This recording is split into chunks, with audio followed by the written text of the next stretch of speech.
coordinating agency to really, to really guide. And we're actually been meeting with a good group of investors so far, and we're literally implementing this. We've had collaborative meetings. Secretary of Commerce, oh my gosh, Secretary Remy is so helpful, so engaging, so quick, very responsive. I thank her a lot. MVA as well, finance, DPL. I mean, everybody. Senate, the House. We've been working with different. We met with different members of the House as well. So there's a big push there, and of course, like I said, we need to. Of course, a lot of people are saying about terrorism, things like that. Of course, we can't ignore our bread and butter, right? But we have to find other alternatives to that bread and butter, right? And that's what we're trying to do. And hopefully, with the promotions that we're doing, the marketing that we're going to do, of course, not marketing terrorism, marketing the CNMI in terms of investment, right? That's our goal, our approach. And we actually have an updated new investment packet already. And I believe we have shared it with Senate President, Speaker of the House. I'm not sure who else has already received copies. We're going to share with all the different agencies. So we're making a big push. If you see the investment packet, you will see how it's laid out, how we're going to present. We have a big presence at this event coming up.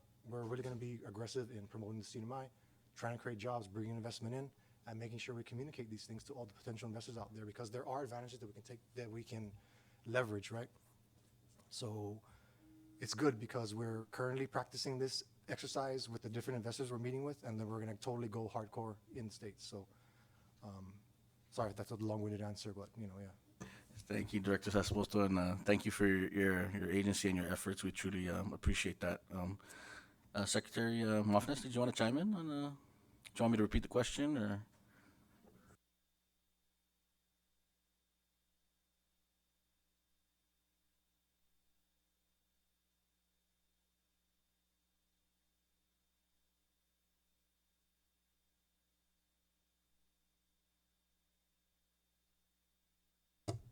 I am sorry. Thank you, Mr. Chairman. And I think the Executive Director, Derek Sasamoto, has already really said it really well.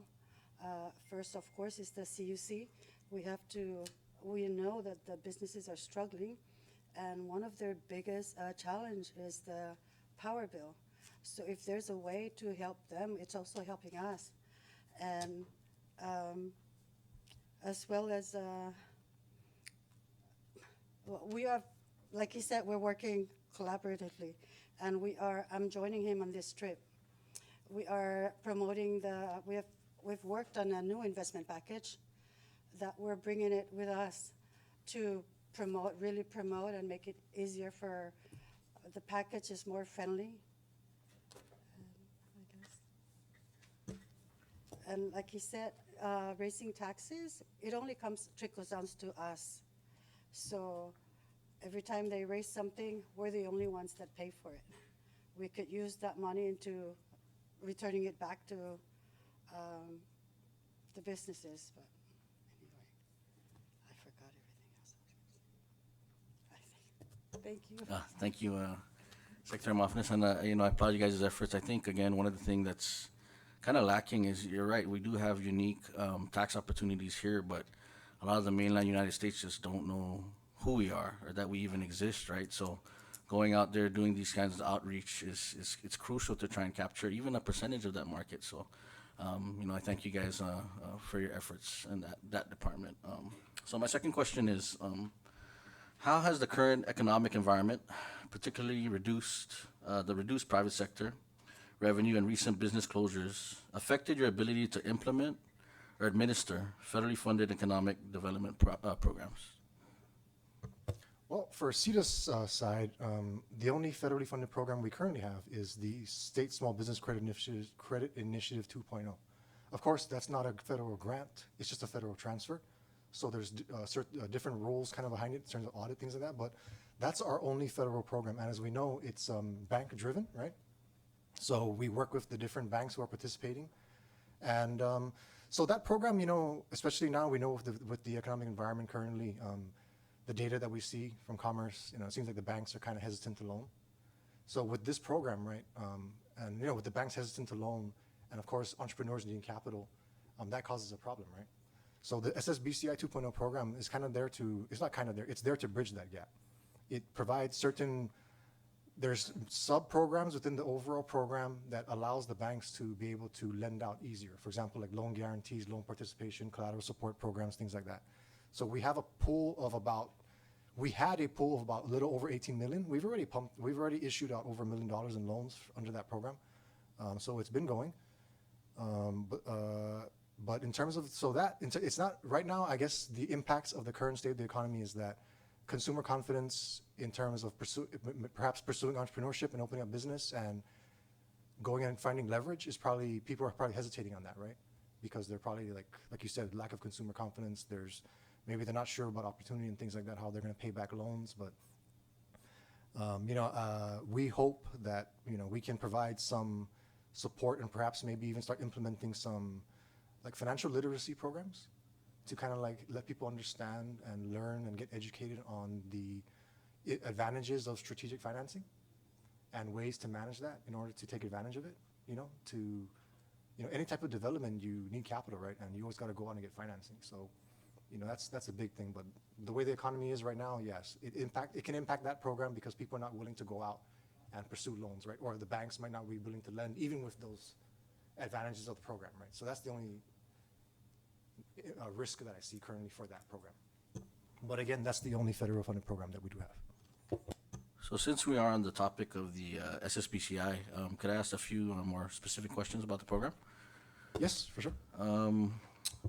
So what has been the feedback you've received in securing the participation of FDIC insured banks with the SSBCI program? Are banks expressing concerns about credit risk, administrative burden, or loan demand in the current economic climate? My observations so far, I have not experienced any of that. I have not heard any of that feedback yet. So far with the bank that we are working with, things seem to be pretty streamlined. I'm not hearing any reports of any issues or inefficiencies. So things seem okay for now. Thank you for that. And then given the disbursement, or given the requirement to disperse 80% of the first tranche, which was 19 million, right, before requesting the second, how confident are you in meeting this benchmark? Well, given the current pace that it's moving, we have 3 years to hit that 80% mark. So we have until mid-2027. Depending on what kind of developments come in, if there's a big development, then of course we would be confident that we would get into the next tranche. But with the way things are going, they're coming as more smaller loans, like under $1 million, under $1 million. So giving that pace, if this pace continues, then it may be possible that by that time we may be at risk of not spending the 80%. Yeah. But at the same time, we are concerned that those next 2 tranches will no longer be available. There's a possibility that it will be phased out. The program could be phased out, depending on what the Trump administration does. But we've already heard inklings that it's possible that tranches 2 and 3 are at risk. And there is also a SETI portion of that for disadvantaged individuals. And I received an email from one of our advocacy groups that fund is going to be eliminated. So that's another risk, I guess, but external political risk, right? So yeah, that's one of the threats. Thank you for that. What operational or market constraints might prevent full utilization of the first tranche of SSBCI funds within the required time frame? I think you kind of touched up on that a little bit, but if you could I guess the willingness of people to go out there and pursue it, right? But in terms of CETA, every conversation we've had, even with these current potential investors, and some of them are big investors, we're definitely pitching that program to them because that could help their capital needs. But some of these investments are pretty large, way in excess of the 18 million that we currently have. But good thing though is that, for example, one direct experience I had was that I was approached by an entrepreneur in the community who wanted to open up a business and was having some issues with the banks. So they came to reach out to us. And of course, we have our own loan programs as well. But I also mentioned the SSBCI program. And luckily enough, they actually were approved under the SSBCI program. And they're going to be establishing a business that will be new here. And it's very needed. And it's actually very beneficial. And they are moving forward. So that's one of the good success stories that we had, that, you know, actually pitching it and it actually went through to an actual loan. And it actually caused certain individuals to relocate here because of that. So that's great, you know, and hopefully we can keep building on that, you know. And of course, everyone we speak to, every investor, we're always going to pitch these programs. Thank you for that. So how is the current economic condition of the CNMI affecting banks' willingness to originate loans that could be supported by the SSBCI participation or guarantees? Unfortunately, I do not have the data to know whether there have been any denials. So far based on what I'm seeing and reviewing, it seems that every application that has come through my desk has been successful. Thank you for that. Are there any specific sectors or business types that you have seen for which there is currently no viable path to commercial financing, even with federal credit enhancements? Well, for example, under our SSBCI program, it totally restricts passive real estate. So unfortunately, that's something we could have really availed of out here. But unfortunately, that program does restrict that. So that's one of the issues. Perfect. And do the program models authorized under the SSBCI adequately match the lending and risk environment in the CNMI? Are there features that should be modified to better fit our market realities? Well, I would say that program is meant to tackle those situations where the lending environment it's not really there. So that's why the program is there, to encourage the banks now, because they have that. I mean, up to an 80% guarantee. That's huge. The bank only has to worry about 20% of the loan. So that's one of the, if I'm not mistaken, loan guarantees I think, make up the most of the SSBCI 2.0s that are coming through. So that shows that the bank utilizing that program, it's allowing them to lend out. Whereas, if I'm not mistaken, the current data shows that the lending to deposit ratio is, I believe, just to like 20%. Whereas normally everywhere else, it's like 70% or more. You know, so something to think about, right?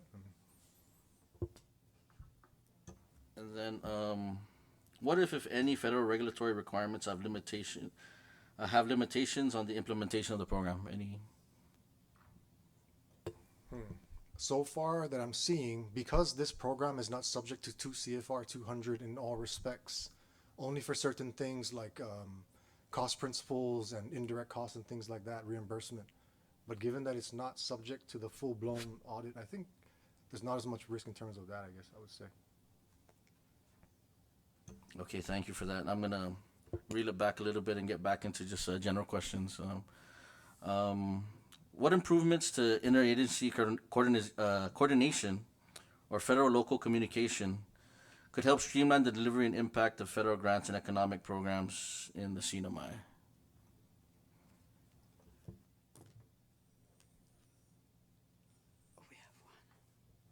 Well, from CETA's perspective, you know, given that we don't really dabble with federal grants, we don't really interact with, like, for example, the grants office.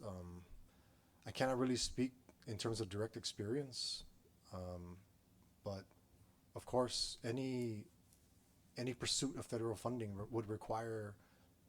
does normally require interagency collaboration, right, for certain information and data. So it's really just a matter of agencies being willing, you know, showing a certain level of care, you know, fiduciary responsibility and a level of care and responsibility for the positions that we take up in the government, and we're held accountable to the people. So when another government agency needs assistance to apply for a grant, like the STEP application, for example, which we're helping with, then we got to just get up and go there and do it. I mean, go step up. I mean, if there's an unwillingness, then, you know, then we got to step in there and have everyone to be willing, right? Like with this exercise we've been doing, you know, we faced a little bit of resistance.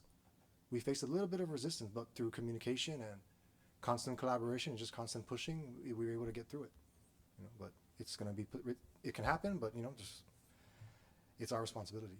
I don't know how else to say it other than that. It's our responsibility. Thank you for that. And since we're on the STEP, would you mind, Secretary, if I could ask a few specific questions about that program? Sure. So what have been the primary barriers preventing more small businesses from participating in the STEP program?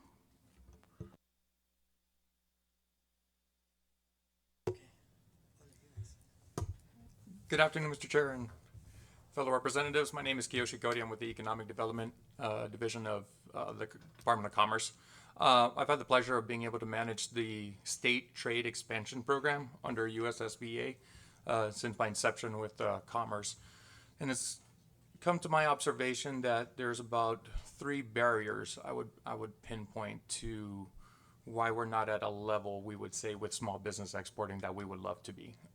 One we've already addressed is capital access, the inability to reach any kind of microloan so that they can buy either a new stove, handle extra payroll or whatnot. E-commerce, no visibility online means that the entire pandemic, when trillions of dollars of goods were bought online, we didn't avail of that or be able to leverage that. And some of that could be attributed to the fact that it's highly difficult to be able to get a credit card processor to host on a CNMI-based website with the PO box issue that we have here. So that's something that, we definitely were trying to take a look at.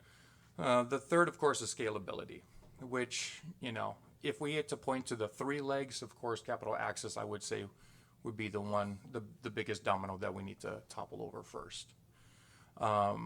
With the State Trade Expansion Program, the way we structured our grant was to be able to fulfill the role of facilitators of opportunity, so to speak. So we provide, through STEP, financial resources for small business owners to be able to avail of product package redesign so that they can be more compliant if they were looking at the Japanese market, making sure that their packaging was more compliant. We're also able to provide a video production, marketing material so that they can get that translated into a target market's language, be able to kind of resonate more with the buyers in that area. We also applied for the Gold Key service, which is a business matchmaking service under U.S. Commercial Service. And that's an a la carte service where a small business owner can apply for the Gold Key, and based on their qualification, they can have their product tested in the target market. U.S. Commercial Service will actually vet out 3 potential buyers, put you in a room with them, also provide translators, and let you guys hammer out a deal. Something that would normally cost tens of thousands of dollars for an individual business owner, we can actually cover that for $2,000, all inclusive. The crown jewel of the program through our proposal was to always be able to sponsor 4 small businesses to be able to exhibit their product at a foreign trade show. And that gives them the opportunity to actually go out in a more proactive sales environment and actually ask for the business, learn the business card, practice in certain countries, and then just see what they can do to really, increase their sales abroad. Is there any questions so far about the State Trade Expansion Program or? Any of the members? Do you have any questions? Okay, I'll move on to the next one. What are the major challenges CNMI business face when trying to export goods or services, and how does STEP address those barriers? Are there challenges that CNMI businesses are facing that are under addressed by the STEP, in your opinion? Well, I don't know if it's really addressed or a factor that's STEP, but more so we did encounter a small business owner here that was trying to export noni juice to Korea, and she was hit with a 50% tariff because apparently Korea Customs does not recognize the CNMI as being eligible under the Korea-U.S. Free Trade Agreement and being able to come in tariff-free. So that is a trade barrier that we've actually mentioned to our partners at SIDO, State International Development Organization. They advocate for state trade directors and on their trade barriers. We brought it up with federal partners at USDA, U.S. Commercial Service. And so that's something that's going to have to get escalated up to D.C. Because our Guam counterparts at GITA has also found the same language incorporated in the Japan-U.S. Free Trade Agreement and in some others. So it seems that there is standard language in the free trade agreements that preclude all the territories except for Puerto Rico from being able to freely trade with our partners. Recognize Rep. It's a follow-up question to that. Thank you guys for joining us this afternoon. In regards to the exportation, I was just wondering, Is the product seal, the CNMI product seal, has it been implemented already by Commerce? Have they come up with the rules and regulations? Because that would actually help with this process. Yes, it actually, we send the regulations to the AG's office for his review. He already approved it, so for us to publish, so we're ready to publish it in the Commonwealth Register. Okay, so if that's the case, then I think if there's any move and any exportation, I think we should really wait on that part. Because that would not just, would not give us like signature products or a name tag to the CNMI, right? But also allow the CNMI to gain some additional funds through the CNMI product seal. I think we should get that. I think it's been around for almost about 6 years, if I remember correctly. Yes, sir. What we're seeing actually at the trade shows is basically consumers don't know where we are. So as far as we can tell, the made in CNMI doesn't really do anything for the fact that we have to spend the first 15, 30 minutes of every consumer touch explaining where geographically we are, that we're a legitimate territory, and that yes, we are part of the American family. And it was an epiphany when we found out last year in Thailand for the foreign trade show that some consumers were more amazed that we were an American-made product, and they thought we should have stressed more that, you know, using the $1 billion Made in USA brand, they were more amazed that we were the only American booth there, and so that's given us something to consider, that when we go forward, we've always put the stress on promoting the CNMI, especially with MVA's help and their marketing material. But this last trip may have us kind of rethink our strategy on using the $1 billion brand that is the U.S. and made in the U.S. product. So we're still deliberating on the graphic of the product seal, but most likely may have to incorporate some kind of made in the CNMI, USA, if we really want to increase our footprint. So, CETA, we've been thinking about this for a while, and in our conversation with Commerce and even MVA, you know, they were in agreement with us where, you know, we need to brand ourselves, and we need to brand ourselves as the Marianas. People do not understand what Commonwealth is. They are confused by CNMI. So we are making concerted effort to promote ourselves as the Marianas, because when you Google Marianas, we pop up. When you Google Commonwealth, nothing's going to pop up. You know, everyone has their name in front, you know. So even like CETA, right? And my board is aware of this, so I'm going to say it. I feel we should change our name to MEDA, the Marianas Economic Development Authority. I really do. And in terms of like the not knowing where we are, one of the big things that we're doing in this push in our promotional efforts is ensuring that we're promoting the CNMI as the USA. We have huge advantages being United States soil in the Asia-Indo-Pacific. There's a huge interest in this region to invest in the United States. And we're right here, 3 to 5, 6 hours away. And we have so many advantages of being here. And we've been communicating that to all the different investors. We have a huge investor right now who's looking to manufacture beneficial things here and has solid plans. They're actually doing due diligence on us now. That's how serious they are. And we're continuing to entertain them. You know, and they're so excited by all the things, all the advantages we have out here, because they've never known these things before. And really, you know what brought them here? They heard of these things, and they have a manufacturing plant in California, for example, and even Canada. And they were thinking of expanding that plant to keep producing more of these things in California.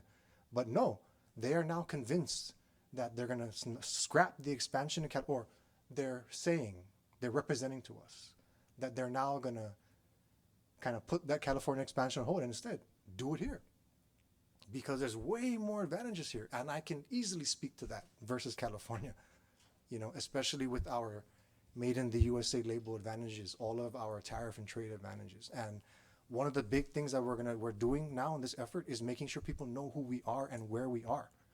We have a huge backdrop that just shows our location, our whole map everywhere. We're branding ourselves as the Marianas USA. USA is all there. For those of you that have our investment package, take a look at it. You're going to see we're really pushing home that we're United States, because we are. And we have to take advantage of it. We're the only ones with the covenant. We're the only ones with Jones Act exemption. Only us. You know how big of an advantage that is for foreign investment here? Huge. And now that they understand, oh my gosh, and we can tie it all together. We can tie everything together now. It's not just we have this or this. No, we can tie everything that we have to offer together and show them why it's one overall package that you should be here, right? Now it's just a matter of making sure the environment can deliver. Because we're going to tell them what we can do. And we have to make sure that when they do come, we deliver. Every agency is participating, every agency is involved, every agency moves. Like next week, we're arranging meetings. I'm going to be gone, but I'm arranging all these meetings. And I'm encouraging every agency that's involved, please provide the highest level of service that you can, because their impression of us is going to be their impression of the Marianas, and it's going to impact their investment decisions. So see, I really hope that it's a simple thing, but I really hope every agency takes it to heart. Highest level of service. Promote us as that. Have high standards, a new destination for investment, right? So, you know, hopefully we're changing the culture, changing the perspective, and we can ingrain it moving forward. We have a great investment packet now. We're going to keep it updated as things develop. As we add more incentives or new things develop, we're going to keep changing it. We even have the EID in there, the Free Trade Zone Act, which is going to be the Economic Incentive District Act. We have all of that there as well, and it has so many advantages there as well, right? So there's so many things that we can do, and we're really going to go out there and make sure people know where we are, drive home the Marianas, drive home Saipan, Tinian, and Rota, the Northern Islands, even going to take advantage of stars, right? Like Saipan, Tinian, and Rota. So every time someone sees a star, they go, wait a minute, Saipan, Tinian, and Rota, that's what we spoke about in Maryland, you know, for example, right? So we're trying to find every avenue that we can to make people understand that we're U.S. and where we are.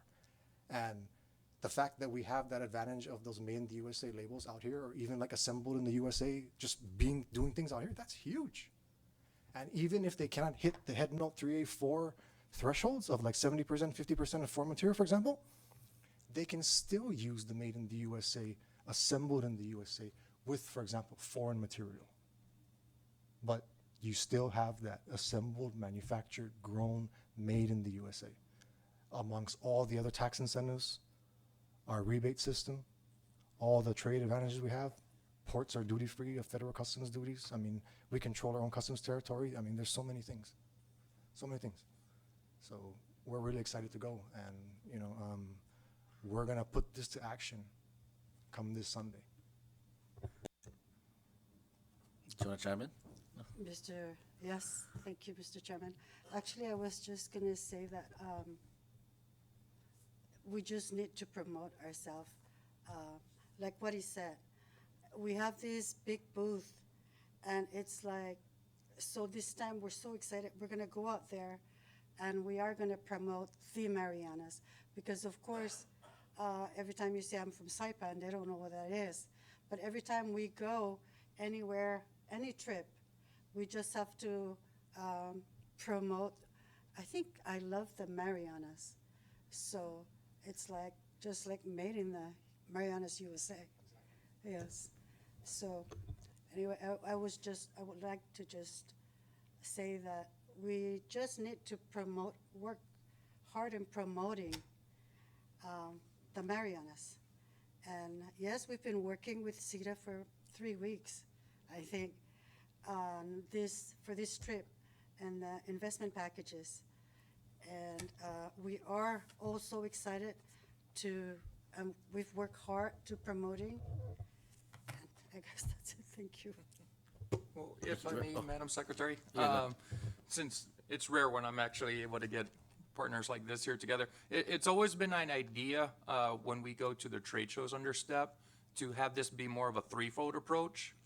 Because if we're going to Japan or Thailand, you know, and when we're already boots in the ground in ASEAN or Southeast Asia, it was always an idea to see how we can collaborate more with CETA and MVA to have a delegation or representative from their respective agency also come along, so that we can, you know, actually talk to the World Trade Centers for that respective country, USDA Foreign Ag Service while we're out there. And then just, you know, like I said, really maximize the potential that we can from each of these trade missions. And I just wanted to, you know, put that out there. Recognize Rep. Athan. Thank you, Mr. Chairman. Thank you guys for that. So I guess the ask from you guys right today would be to amend CETA and the CNMI product seal as an option. Because if we're gonna promote the Marianas as the Marianas, we should also align our agencies as the Marianas, right? So if that's the ask, I mean, you guys are working on the product seal. CETA's here. If I know we just changed CETA's name last legislature, so if that's gonna work out, since you guys haven't put the new sign up yet, right? It's still CDA up there. Maybe that's something that we should work on. And you know, we're a firm believer. When we brought in MVA, we made sure that when they do promotional tours for the CNMI or the Marianas in this case, right, that we asked them to include CETA, to include rev and tax, to include commerce, so that incentives that we offer here, it's not just a tourist destination, but the business destination for our people or for investors to come out here and invest here in the CNMI. And Director Sasamoto is right. Our incentives are, you can't find it in any other U.S. jurisdiction or any state. It's available here, and the markets for a lot of those products that are exporting the United States are to Asian countries. And if we're closer to them, we have the Jones Act to our advantage. We can promote this and extend our arms out as the Made in the USA product. I know that it didn't look very good during the Garment years because we got the black eye for that. Unfortunately, we had an advantage for them. It's unfortunate, but obviously with the World Trade Organization decision in 1998 that opened up the NAFTA, that hurt us. So let's take advantage of the tax incentives, the rebate product, you know, everything. So if that's what we're moving forward, we should be getting something directly from you guys that let's change the name to meet the product, so that when we sell the product, we sell the package, not pieces of a package. So that if the direction's the Marianas, then let's do the Marianas, but let's make sure that it's everything. We can't go half into stuff.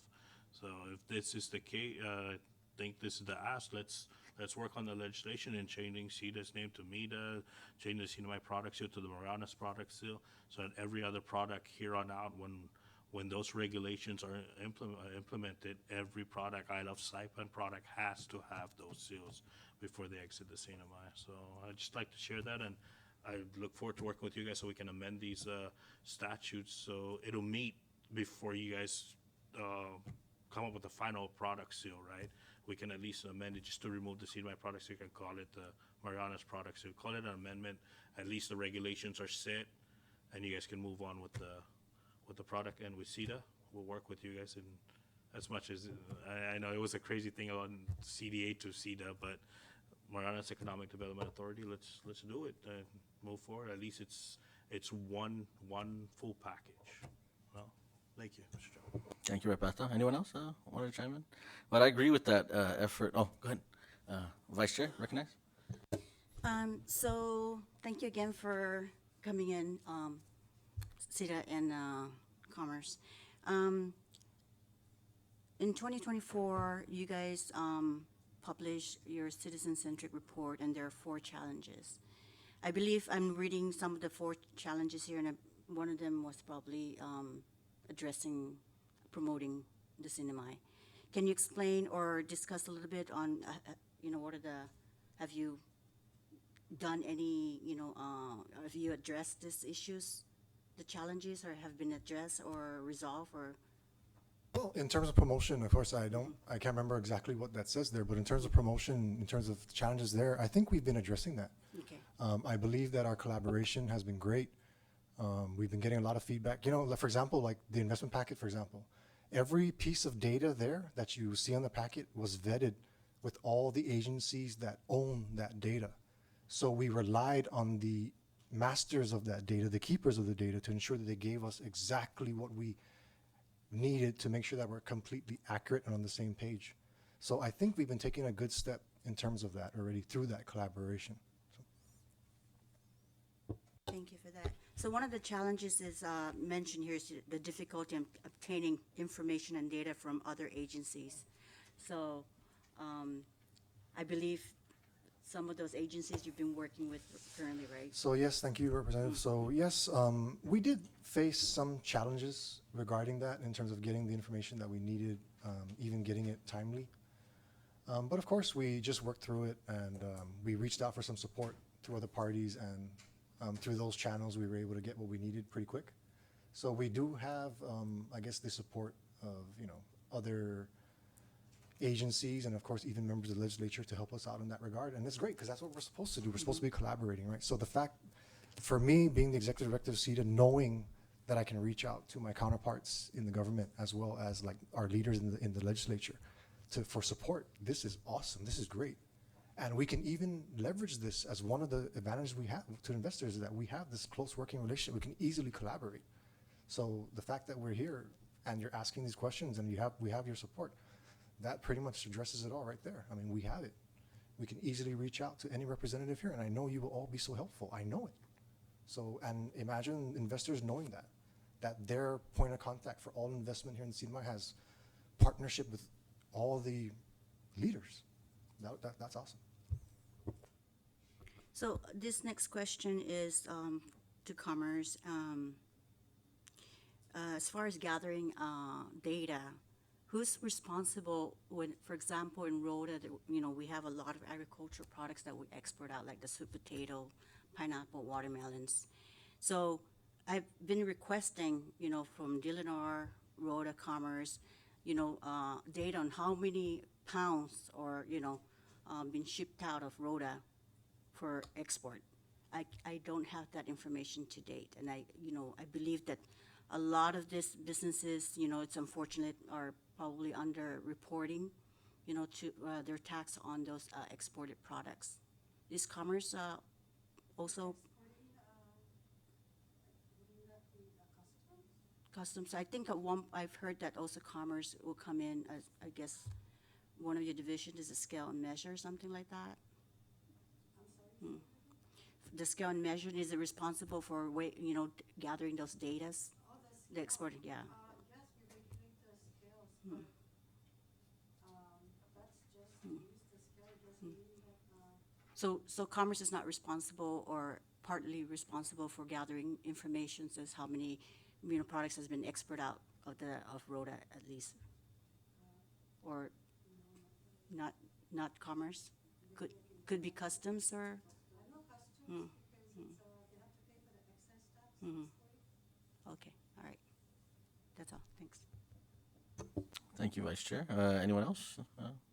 But thank you for that. The way that you articulated promoting the Marianas as a United States, United States soil, I completely agree. I think that's one of the things that has been lacking, right? Is that awareness that we are, fully a member of the United States. And like you said, if that's the mission moving forward, then we have to move as one unit to promote the Marianas USA, And maybe something that we do need to look into too is maybe renaming the airport to the Marianas International Airport, something like that, where obviously once you type in Marianas, it's synonymous, right, with everything that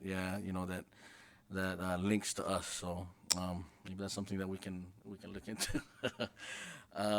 But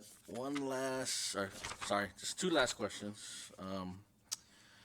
So both of your agencies are tasked with working closely with members of the private sector in various capacities. What has been your assessment of the challenges that they're currently facing in accessing capital, sustaining operations, planning for growth, or navigating overall economic environment? Are there common themes or specific barriers that you believe deserve greater local or federal attention?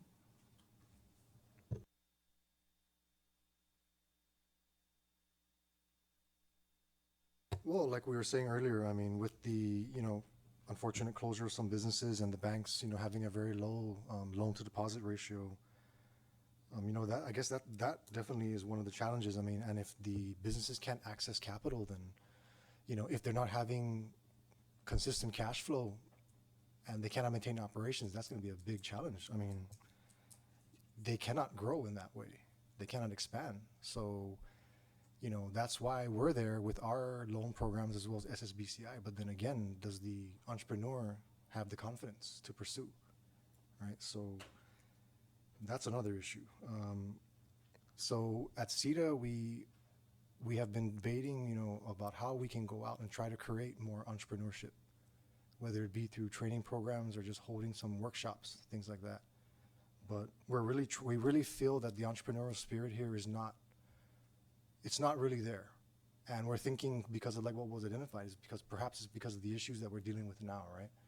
But you know what? In times of downturn, that's like usually a lot of, that's like time to build. It's usually time when you start investing, start getting ready for the opportunity that's to come, right? So, I mean, we just have to find a way to really stimulate that spirit here, to really build that confidence. And, you know, it's just going to take a lot of, I guess, education and perhaps even sharing the success stories that we do have with our current clients and SSBCI clients as well, right? To show that even in times like this, if you can use strategic financing properly, you can easily come out of, you know, downturn, right? And that's what the CNMI needs to do as well. You know, we need to access strategic financing. Of course, that's another issue, but we definitely do, right? So. Go ahead, Secretary. I'm not sure. Thank you. We a couple of months ago we did the trade show at the Crown Plaza, where small businesses we network with all these small businesses, and I asked some of those businesses how, you know, did it help, and they said one said she have 32 clients. I guess that's Paradise Dental, and other businesses said yeah, they got more clients. So I'm not sure if, I mean, I think maybe sometimes it's just getting to, maybe people don't know their shops or, but if you're asking about their challenges, I would still say it's the electric bill. For sure. And again, I think, you know, with the effects on our tourism industry, right? And that's not yes. unique to us. It's the pandemic has affected the whole entire world, right? I think we need to just shift our gears a little bit more toward creating more attractions for our local population, right? We can see as evident at the Flame Tree Festival and the Taste of the Marianas, that place, you know, there's thousands of people there, and there's interest here, you know, within our people, right? It's just, how do we create more attractions that are geared toward our local population, right? Obviously, with businesses such as DFS or the hotel industry, it's more geared to our tourism, you know, people with a more expendable income. But, you know, I believe, you know, putting some effort too toward, you know, some local attractions for our locals, right? Things such as a mini mall or some, you know, cultural centers, rec centers or auditoriums where we can hold events, you know, things of that nature. Because again, we just need to give people hope again and restore people's faith. And the way that you package it, Director and Secretary, you know, that the way that you guys talk about it and how passionate you guys are about your jobs, it gives me hope.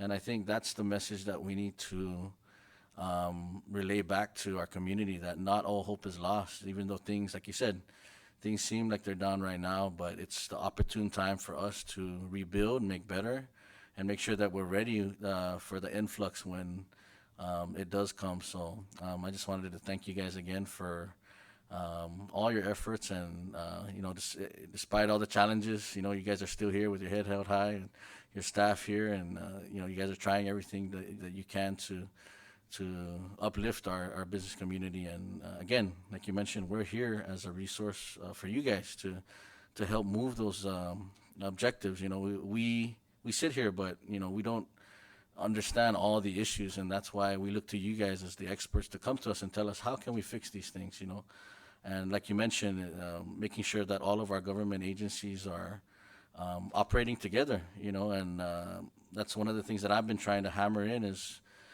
making sure that all of our permitting agencies and business license, they all communicate, because if one agency is saying that, or one department saying this and the other department saying that, and you got to go to 10 or 15 different places just to, you know, acquire your permits and licenses, it's a hassle and it's a turnoff for the business community. Where, you know, states like California, I don't understand, they can go online and print out their business license right there and then with their EIN number. So I don't. Those are the things that obviously we're trying to work on our end. But it also takes all of us, right? We have to loop in all branches of government to make sure that we're unified in this effort. And thank you. You put that in a perspective, right? The Marianas USA, right? That's where we should be looking at. That's how we should be marketing ourselves, and that's how we should move forward, given the opportunities that are in front of us. So I wanted to thank you guys again for coming here and taking your time. And I know we have a couple bills on the old business, so if you could just stick around just in case any questions might arise. But for now, I think I got a good amount of information. So thank you guys. I appreciate it.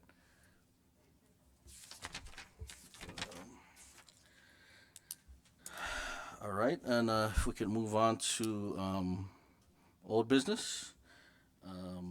We have line item A, House Bill number 24-4, to amend the Investment Incentive Act 2000 by refining eligibility criteria for qualifying certificates, strengthening procedural safeguards, mandating detailed reporting on investments and performances, and enhancing oversight mechanisms. I now open the floor for discussion. And Vice Chair, is she still on?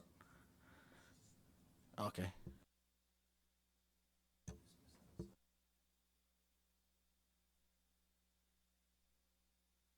Sorry, quick recess.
right, let's resume back. And if no objection, can I get a motion to return back to our regular committee session? All right. It's been a motion and seconded. All in favor, please say aye. All opposed, say nay. Motion carries. And now moving on to old business. And again, we have line item A, House Bill number 24-4, to amend the Investment Incentive Act 2000 by refining eligibility criteria for the qualifying certificates, strengthening procedural safeguards, mandating detailed reporting on investments and performances, and enhancing oversight mechanisms. And I open the floor for discussion. Recognize Vice Chair Ogo. Thank you, Chairman Manglonia. Last committee meeting, I mentioned that I made an amendment on this bill based on CETA's, comments. So, Joe, is it done already? Yes. Yeah. So I just want to move for discussion for this. I believe Joe will go ahead and share the draft on the screen right now. Yes, please. Thank you, Chairman. I think it might be easier real quick to show the floor amendments in the floor amendment form.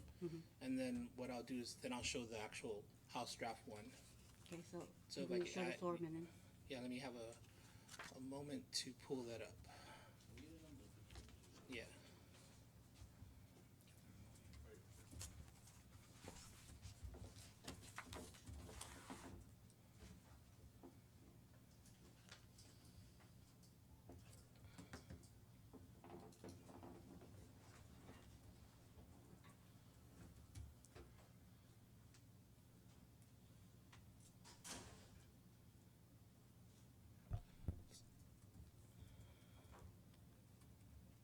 So as you can see here, this is the floor amendment, and it basically talks about which provisions were deleted.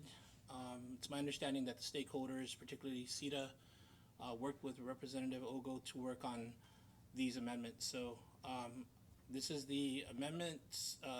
This is the House Draft 1. That's the product of the amendments.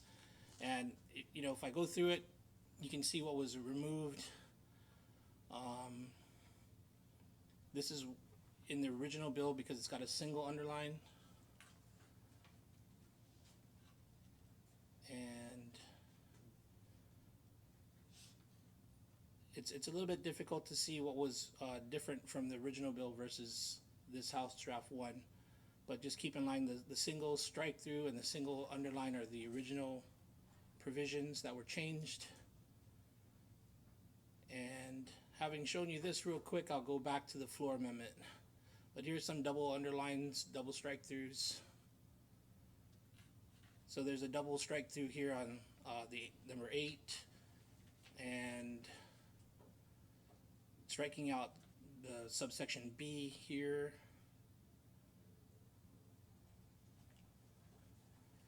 Double underline here, striking out provision B.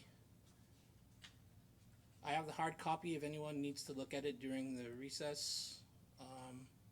But it's a voluminous bill, so we're trying to save trees because when I show you the floor amendment by itself, it's only 4 pages. But again, here's another double underline on section 10. Section 12 is deleted in its entirety through the double underline. So now, having shown you that, here's the simplified way to look at it in the floor amendment. So on page 2 of your copy, you should see lines 9 through 20. Those are going to be struck out in the House Draft 1.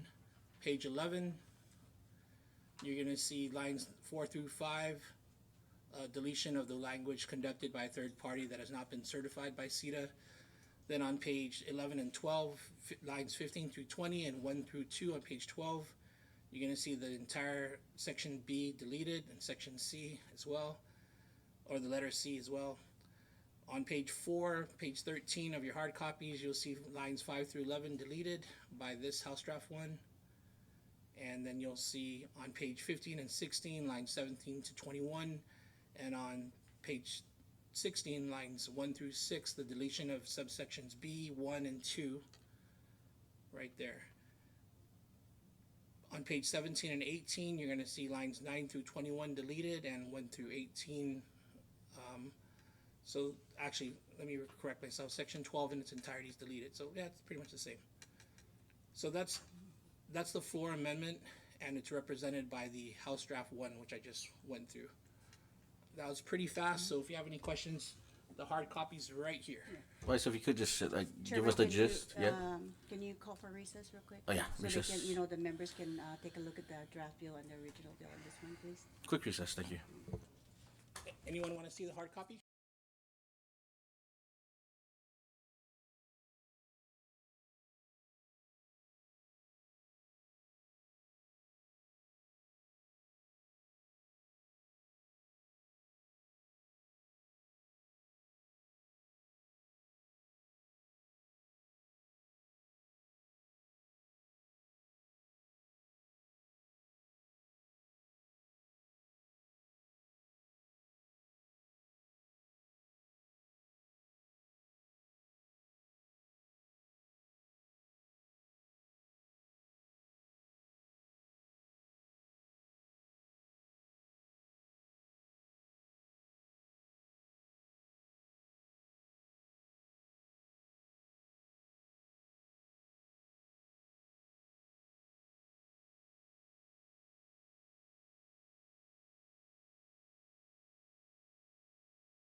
Okay, we're back and recognize Vice Chair Ogle.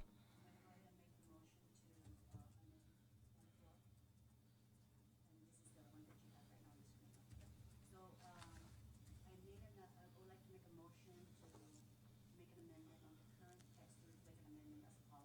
Is your microphone on? Sorry. I would like to make a motion to amend the current text to reflect an amendment as follows. Number one, page 2, line 9 to 20, to delete the entirety of the paragraph. Number 2, page 11, line 45, delete the following. Section 8, a due diligence review, remove, delete, conducted by a third party that has been certified by CETA. That's not necessary according to CETA. And then number 3, page 11 and 12, lines 15 to 20, and 1 to 2, delete subsection in its entirety. And then going down to 4, page 13, lines 5 to 11, delete subsection in its entirety. Page 5, number 5, page 15 and 16, lines 17 to 21, and 1 to 6, delete the subsection B, 1 and 2 in its entirety. Page 17 and 18, lines 9 to 20, and 1 to 18, delete section 12 in its entirety and renumber all subsequent sections accordingly. So going down. And consistent with the intent of the foregoing amendments, I hereby also move to allow the legal counsel to make further substantive technical amendments that are strictly necessary to effectuate the intent of this floor amendment prior to transmittal. The legal sufficiency signature of House Legislative Council contained in this final engrossed version of a bill shall reflect the signature of the council endorsing the last amendment, if any, addressed by the House. Thank you. So, thank you.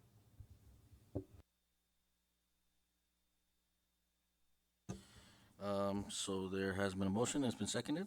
Yeah, all in favor? All opposed? All right, House Bill 24-4 HD1.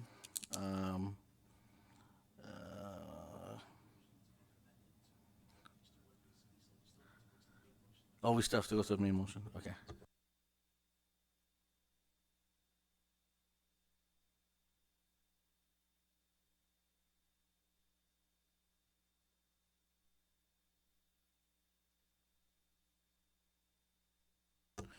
So can I get a motion to adopt House Bill number 24-4 HD1? All right, the motion has been offered and seconded. Is there any discussion on the motion? All right, all in favor of the motion, please say aye. All who oppose say nay. Motion carries. House Bill 24-4 HD1 is hereby adopted. Thank you.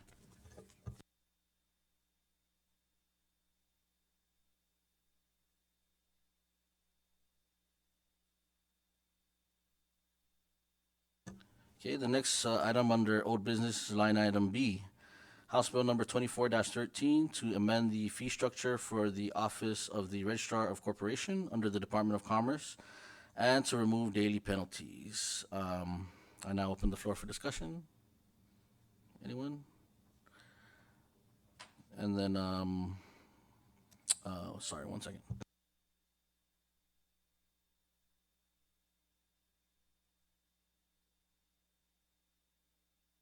Okay.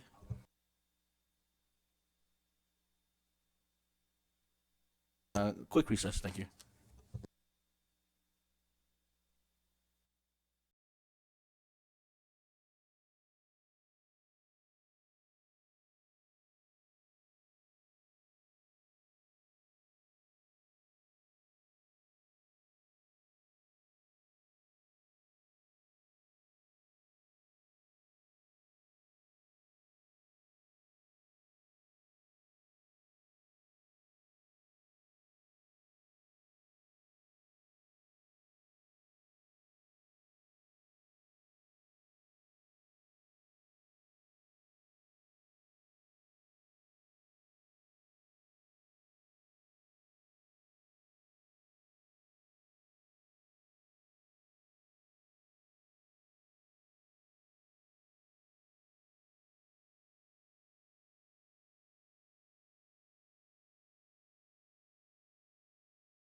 All right, we are back in session, and I wanted to make a motion to rescind and reconsider the motion adopted by the April 22nd, 2025 Commerce Committee meeting regarding the adoption of House Bill number 24-13 and the drafting of a standing committee report for its passage in its original form. Can I get a second? All right, the motion has been seconded. And again, this amendment was brought about because of some of the findings that our Department of Commerce presented during the economic forum. Originally, there was a sunset, right, for the 25% reduction in fees. The original legislation had a sunset on that, basically for whenever they create their online system. But because of the findings from the Department of Commerce, they noted that there was an uptick in registrations because of that reduction in fees. And as per my discussion with the Department of Commerce, we didn't want to prematurely, raise those fees back, especially during these tough economic times. So we wanted to give that authority to the Secretary of Commerce so that way they could gauge it if they feel necessary or if not. So obviously they are still working on getting their services online, and that's a great thing. But again, we don't know, if that happens within the year and the fees spike up another 25%, right? That might negatively impact the business community. So we wanted to have her have the authority to gauge that and when they see fit as a department. So that's really the only major amendment, change, yes.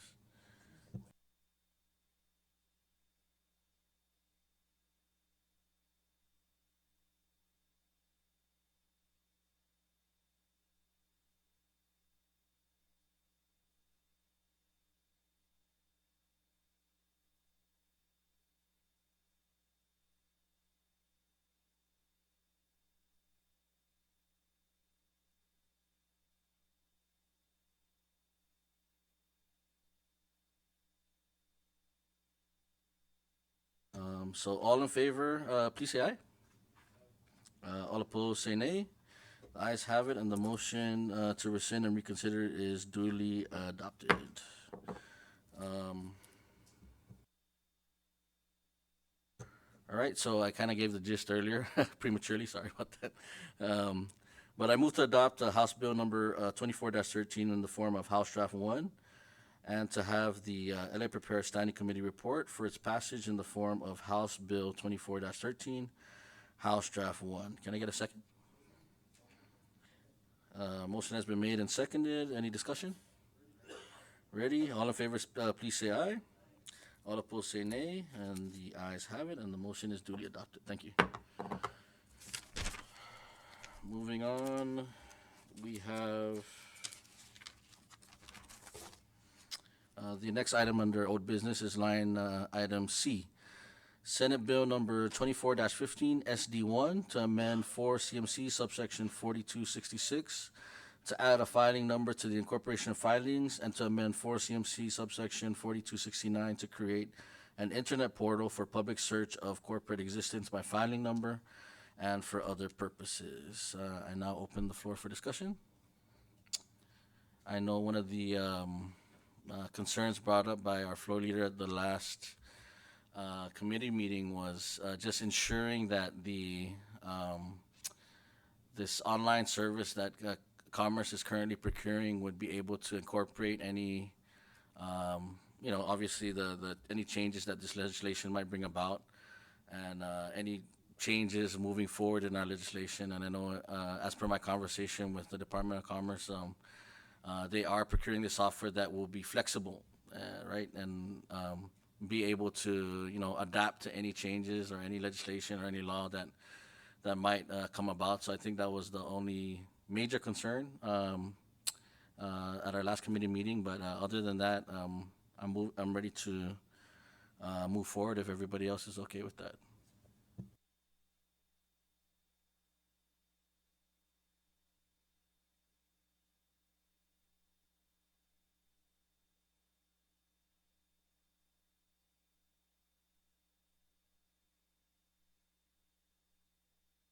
Quick recess.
Okay, we're back in session. And All right. So with that said, can I get a motion to adopt Senate Bill 24-15 SD1? Okay, there's been a motion offered and seconded. Is there any discussion on the motion? All in favor of the motion, please say aye. All who oppose say nay. Ayes have it. Motion carries. Senate Bill 24-15 SD1 is hereby adopted. Thank you. And next item agenda is number 6, miscellaneous. Any discussions? And if I may, just to inform the members and the viewing public that we will be conducting another committee meeting shortly with some other agencies that do, assist our small businesses. Kind of something similar to how we had it today. Again, we're trying to collaborate with Representative Kim Hines, since she is on the committee for small business, in her capacity, and we're trying to, gather information and see how we can take this information and hopefully better assist not just the local programs, but some of the federal programs that we have here, and hopefully taking this information and helping tweak these programs to better fit our people. So I will be calling another committee meeting soon, and we'll probably be trying to loop in the SBDC and EDA to kind of get a status update on their programs and some of the small business initiatives that they may have.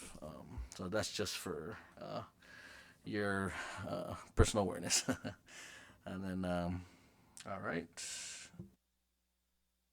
Last item on the agenda is adjournment. Can I get a motion for adjournment? Okay, the motion has been offered, seconded. Meeting is hereby adjourned. Thank you all.